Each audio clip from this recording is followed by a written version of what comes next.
Friends, इस video में हम differences in learners based on socio cultural context को डिस्कस करेंगे। Students various socio cultural background से आते हैं, विभिन्न सामाजिक और सांस्कृतिक पृष्ठभूमियों से आते हैं, और ये जो पृष्ठभूमि बैकग्राउंड्स हैं बच्चों के लर्निंग एक्सपीरियंसेस, कॉग्निटिव डेवलपमेंट और क्लासरूम एंगेजमेंट को इन्फ्लुएंस करते हैं। और फैक्टर्स जैसे होम लैंग्वेज, जिसे हम मदर टंग भी बोलते हैं, मातृभाषा इसका हिंदी ट्रांसलेशन है, कल्चरल कैपिटल सांस्कृतिक पूंजी, socio economic status, family environment, ये सभी फैक्टर स्टूडेंट्स के एजुकेशनल आउटकम्स को बनाते हैं। मीन्स जो शैक्षिक परिणाम हैं उनको शेप करने में इन सभी फैक्टर्स का एक इम्पॉर्टेंट रोल होता है। और इन सभी डिफरेंसेस की समझ टीचर्स के लिए इम्पॉर्टेंट है, क्योंकि इन समझ के बेसिस पर ही, इनके आधार पर ही एक इंक्लूसिव और इक्विटेबल लर्निंग एनवायरनमेंट क्रिएट किया जा सकता है।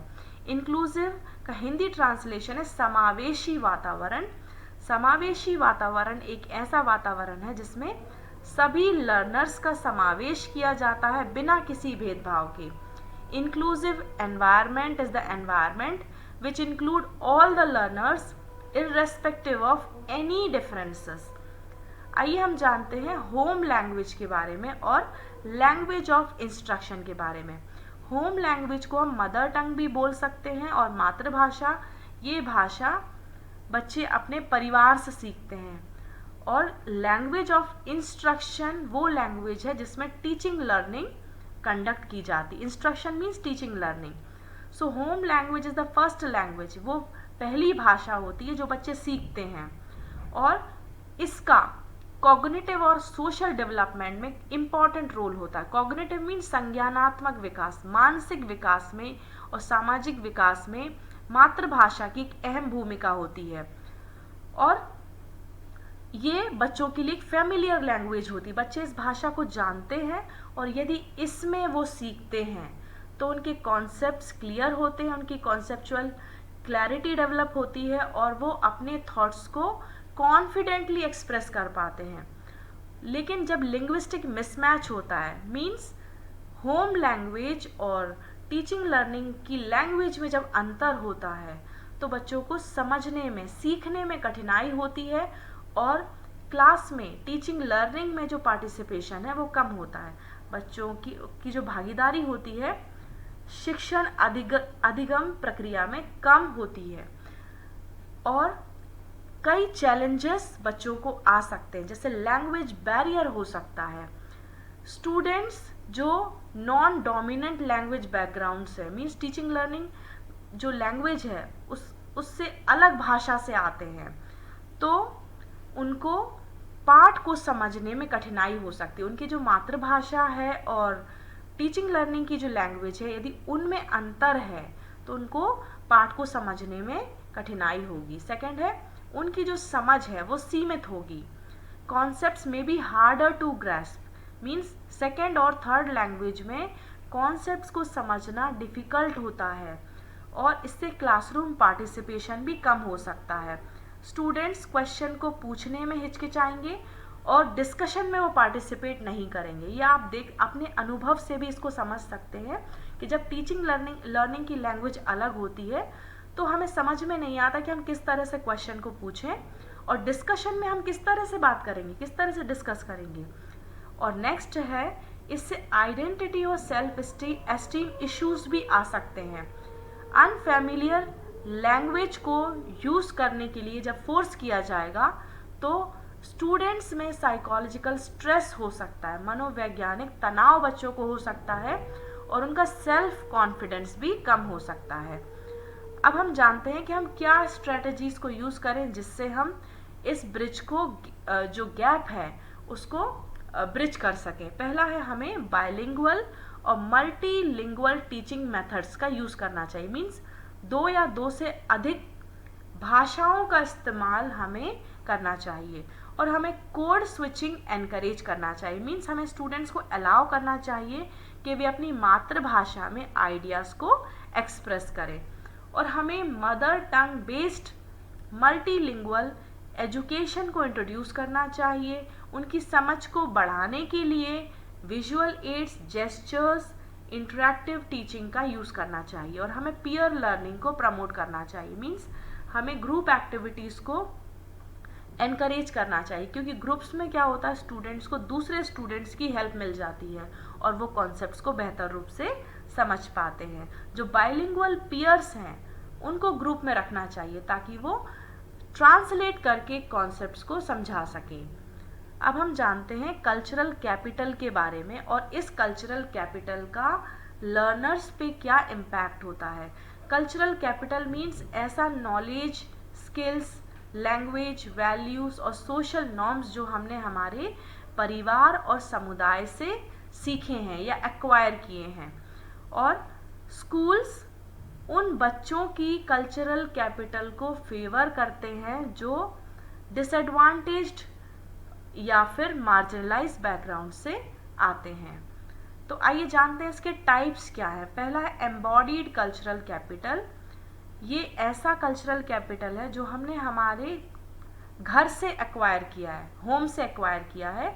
ऐसे नॉलेज, स्किल्स और behaviour which are acquired from home, like reading habits, communication skills etcetera. Next है ऑब्जेक्टिफाइड कल्चरल कैपिटल।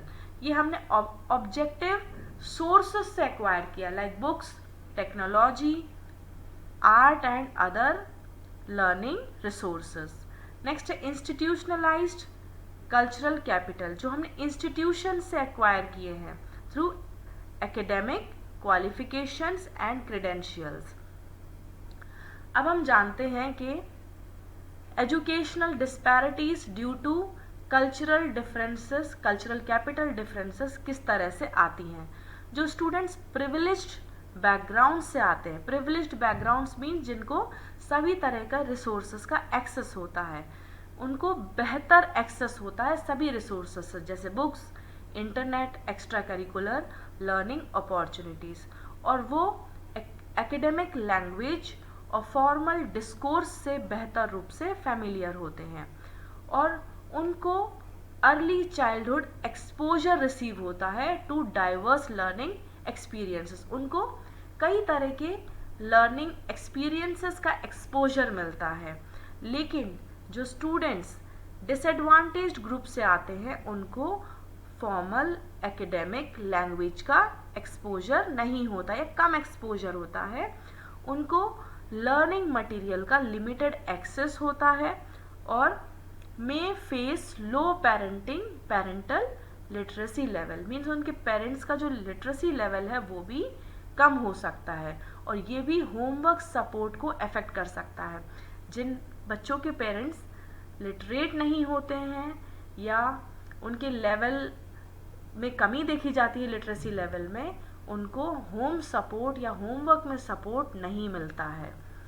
तो हम जानते हैं कि हम कौन सी क्लासरूम स्ट्रैटेजीज़ को अडॉप्ट कर सकते हैं to address cultural capital gaps.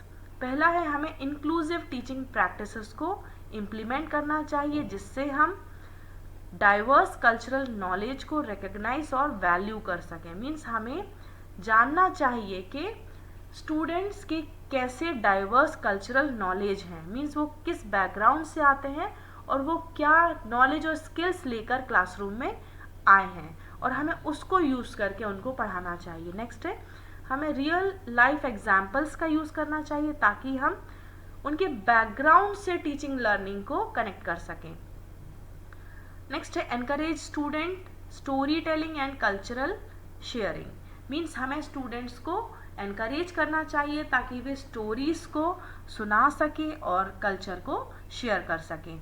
हमें उनको एक्स्ट्रा एकेडमिक सपोर्ट प्रोवाइड करना चाहिए for students with limited cultural capital. जिनका कल्चरल कैपिटल लिमिटेड है उनको हमें एक्स्ट्रा एकेडमिक सपोर्ट प्रोवाइड करना चाहिए, और हमें कम्युनिटी बेस्ड लर्निंग प्रोग्राम्स को डेवलप करना चाहिए जिसमें हम पेरेंट्स को और लोकल कल्चर को भी इन्वॉल्व कर सकते हैं। अब हम जानते हैं कि टीचर का क्या रोल है सोशियो कल्चरल डिफरेंसेस को एड्रेस करने में। टीचर को कल्चरली रेस्पॉन्सिव टीचिंग अडॉप्ट करना चाहिए। टीचर को लिंग्विस्टिक और कल्चरल बैकग्राउंड को रिकॉग्नाइज और वैल्यू करना चाहिए। नेक्स्ट है टीचर को डिफरेंशिएटेड इंस्ट्रक्शन का यूज करना चाहिए। टीचर को वेरियस टीचिंग मेथड्स का यूज करना चाहिए ताकि वो डाइवर्स लर्निंग नीड्स को केटर कर सके।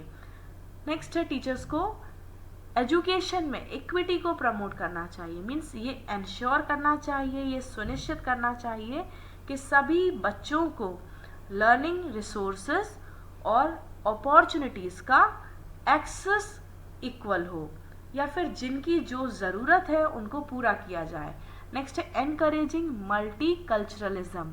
ऐसे क्लासरूम एनवायरनमेंट को क्रिएट करना चाहिए जहाँ सभी कल्चर्स को रेस्पेक्ट किया जाता हो और सेलिब्रेट किया जाता हो।